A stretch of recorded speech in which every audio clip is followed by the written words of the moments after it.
Right now in your business, are you tired of running around doing all of the work, digging the trees, building the patios, grabbing the materials, selling the jobs, writing the estimates, doing the invoices, and then you barely have any time at all to do the things that you enjoy, let alone eat dinner? I've been trying to solve this problem for myself for the last 2 years, and I've now gotten myself to a place in the business where I can work on the business and I'm not necessarily working in the business. My business is on track to do 1.2 million this year, and I've ran it remotely for 2 months out of the year. I was in Spain and I was in Egypt. Last year, my life looked completely different. I was still running around, grabbing all the materials, trying to build a team and trucks and trailers, get all this equipment, and then I realized, wait a minute, what if I just leveraged another business that's already set up, already has all these tools and equipment, and that's been doing this for 20, 30 years? What if I just close the projects, give it to him, and then put a markup on it? And like now it's just my job to go sell the projects. And this is called the subcontractor method. And this is exactly what I switched to. Now, a lot of you have a lot of negative connotation or fear built up with the subcontractor model. So I'm going to break it all down today and I'm going to explain it and I'm going to go over everything. So let's get right into it. Why do I like the subcontractor model? And why did I go with the subcontractor model? I like the subcontractor model because there's a very low barrier of entry, meaning it doesn't cost that much money to get started because you don't need trucks, you don't need trailers, you don't need equipment. You really don't even need that much experience building the patios. You just have to have a lot of confidence. So there's a very low barrier of entry. I can just go find somebody that wants a patio, sell it, put my markup on it, and then go find somebody that has a business and then just let them do it for me. And so very low barrier of entry, and there's low risk because with all of my subcontractors, we signed a subcontractor agreement. This contractor agreement basically says if they don't do a good job, I'm not going to pay them. And if they break this contract agreement, I'm not going to pay them. And so there's low risk involved because if they don't do good work, you just don't write them a check. And I also like it because it's flexible and you don't have a lot of overhead costs. You know, if I don't have work coming in, it's not that stressful. I'm not like constantly trying to get jobs and feed this beast. So there's low overhead because I don't have equipment and it's very flexible. Like I could pack up and go to Nashville, Tennessee and do the same exact method. Anywhere in the US, I can be doing this. And I'm actually helping guys in Michigan and South Carolina and Colorado doing this exact same thing. Now, after we kind of know what the subcontractor model is, the next question is, how do we find a good subcontractor that we can trust? And where do we find them? And what does it look like? So what does our subcontractor look like? Where do we find them? And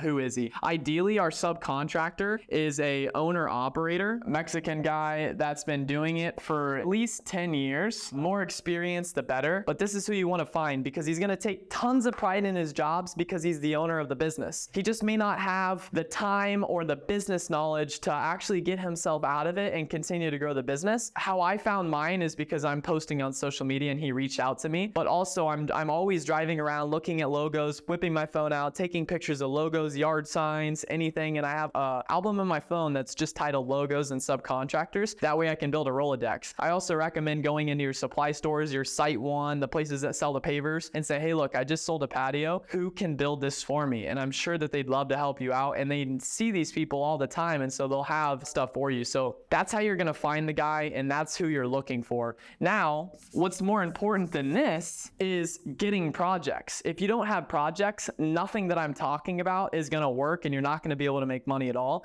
And this good subcontractor that you find, if you're not continuously feeding him some good projects, he's not really going to want to work for you and he's not really going to trust you. And so the biggest thing with everything is marketing. Marketing is senior to sales. Marketing is senior to everything in the business. So how are you going to market the business to get these bigger projects and to set your contractor up for success? First, you got to get people to know, like, and trust you. So how I do this is I leverage social media to make posts and to shoot videos. If you don't have projects going on, that's fine. Go to a supply yard and like, you know, be in front of all these plants and say like, what's going on, guys? I'm at Site One Landscape. If you guys are looking for a project using any of these plants, let me know. Something like that, right? Not that exact video, but utilize other people's projects. You don't have to lie and say that it's yours, but just say, this is what my team can build you. Show them the plants, show them the rocks, you know, get out there. I utilize social media to my advantage a lot. And we run Facebook ads, Google ads, and all of these people either funnel to my website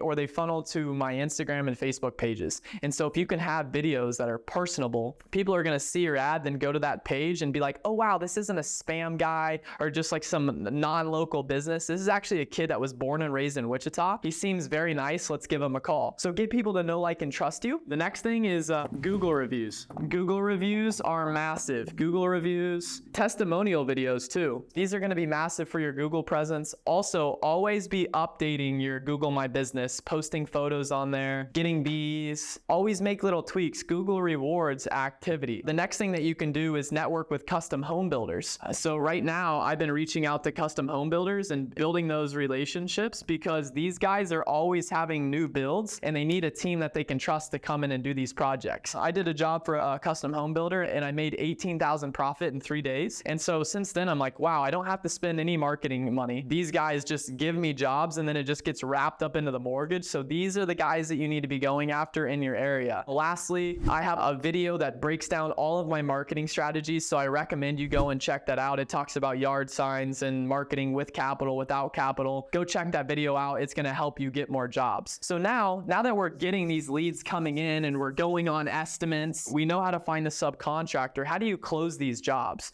How do you close these deals? Because once again, nothing matters unless you're actually closing these jobs. So in my business, we get the estimates out to the customer extremely fast because whenever I'm on the project with them, I'm talking to them about the project. I create like a high within them about the project and I'm explaining the vision. And so the goal is to get them the estimate as soon as possible. That way, you know, they just got this amazing vision. And so now they see the numbers. It's a lot easier to close the deal. Also, I don't send contracts over email. I always meet with them in person. That's another big thing. If you just send something over email, no design, no photos, they just see the price, they're going to be like, oh, they don't even know what it takes to build a patio. So you have to explain that to them.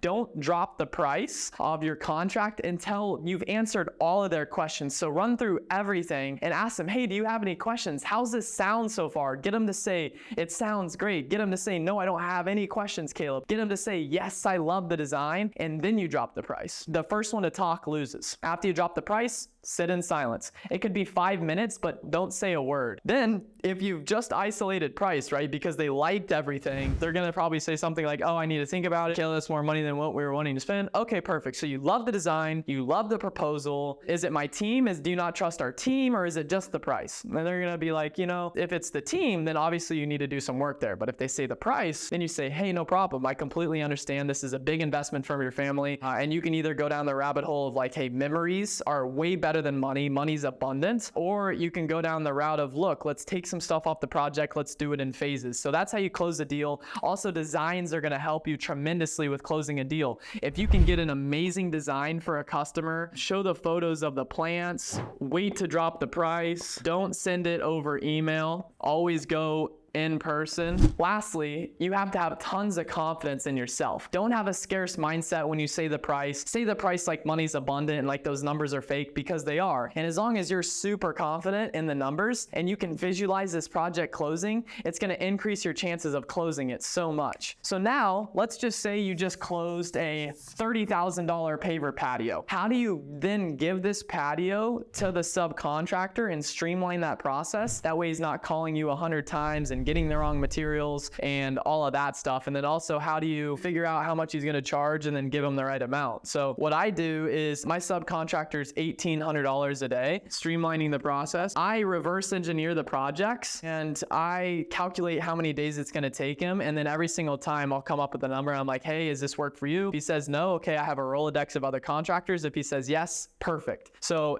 my contractor is $1,800 a day. You'll sign the agreement and then you'll give him a material takeoff sheet. This is going to have an outline of all the materials on the project. It's going to let him know where he's getting the materials, what's the quantity. I'm going to be delivering the big stuff. He's going to be in charge of getting everything else. For the first part, when I was doing subcontracting, I was still running around and grabbing all the materials, and your subcontractor is going to take advantage of that, because why would he want to go grab the materials? But then all of a sudden I said, look, Carlos, look, Juan, I can't can't grow the business if I'm running around grabbing concrete. So it's your job to do the project and make sure the project gets done well. It's my job to grow the business and make sure you never have to worry about a project again. After I made that switch, I've had all the freedom I've ever dreamed of in the business. And so yeah, you're gonna give them a material takeoff sheet. It's gonna outline all the material. You're also gonna do project walkthroughs. Project walkthroughs are massive. So when you first start the project, you're gonna meet with them on the project. You're gonna help them paint out the flower beds. You're gonna go through everything, make sure he has 0 questions with you. This is when the homeowner normally comes out too. You can, introduce each other, positive vibes, positive energy. Project walkthroughs are massive.